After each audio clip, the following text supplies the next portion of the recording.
Halo,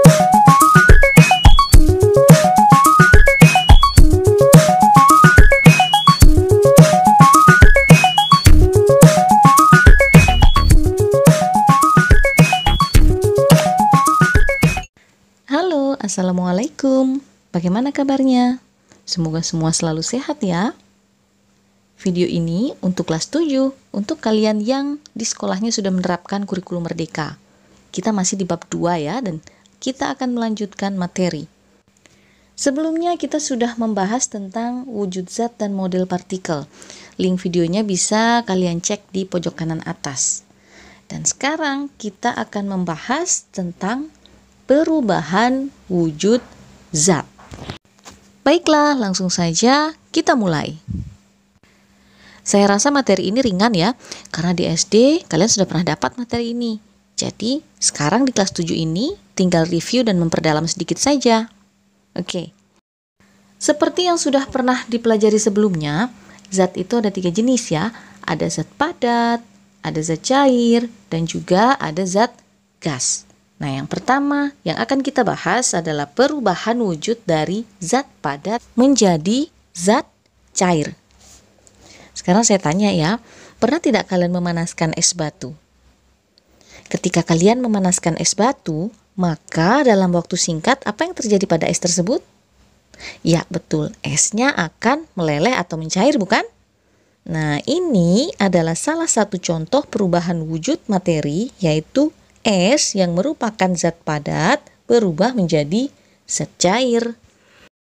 Pemanasan yang kalian lakukan itu bisa membuat partikel-partikelnya bergerak atau bergetar lebih cepat, sehingga terbentuk sedikit ruang antar partikel.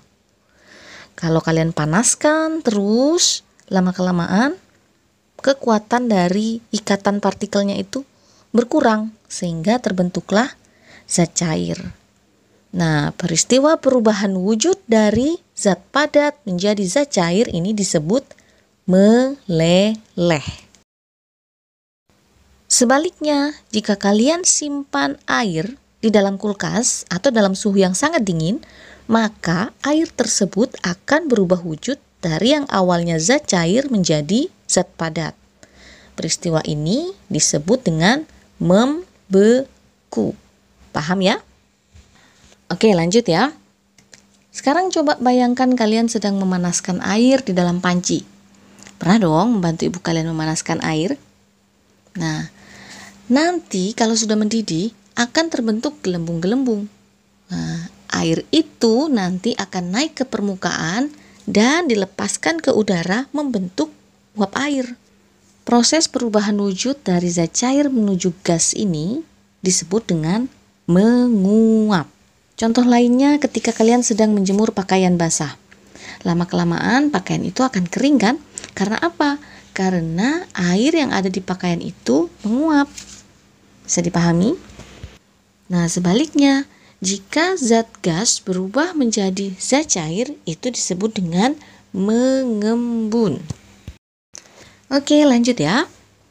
Jika ada suatu padatan atau zat padat dipanaskan sampai menjadi gas tanpa melalui tahap cairan, ini disebut dengan menyublim. Contohnya pada kapur barus. Kapur barus yang kita biarkan terbuka itu lama-kelamaan akan habis. Karena apa? Karena padatannya berubah menjadi gas yang disebut dengan proses menyublim. Sebaliknya, jika zat gas berubah menjadi zat padat, ini disebut dengan mengkristal. Contohnya pada knalpot kendaraan bermotor. Nah, gas yang keluar dari knalpot itu lama-kelamaan akan mengendap membentuk kerak-kerak hitam yang ada dalam knalpot. Bisa dipahami ya? Kemudian saya akan lanjut menjelaskan tentang titik leleh dan titik didih. Coba kalian perhatikan gambar ini. Semoga jelas terlihat ya gambarnya. Di sini ada grafik di mana sumbu Y-nya ini ada suhu yang dimulai dari minus 40 sampai 140. Nah, coba sekarang perhatikan garis grafiknya ini ya. Nah, ini dimulai dari minus 20. Ketika minus 20, nah, yang ada di dalam gelas itu semuanya es batu.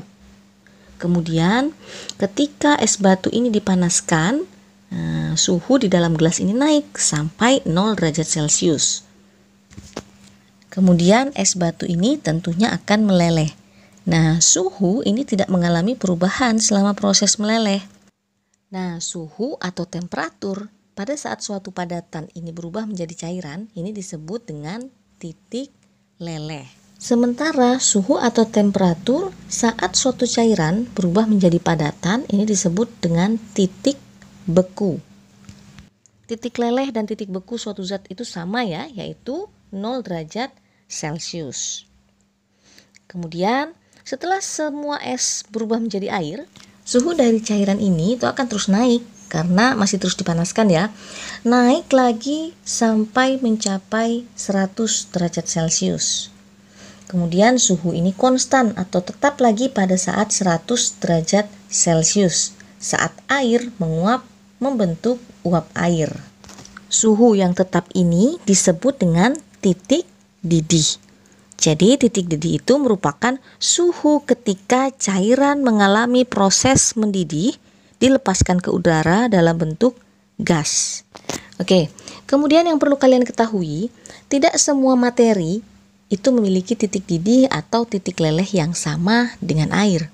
Setiap materi atau zat itu memiliki titik didih dan titik leleh masing-masing yang dapat membedakannya dengan materi atau zat lain. Lebih jelasnya kalian bisa perhatikan tabel ini. Ini ada tabel titik leleh dan titik didih beberapa materi atau zat pada tekanan normal.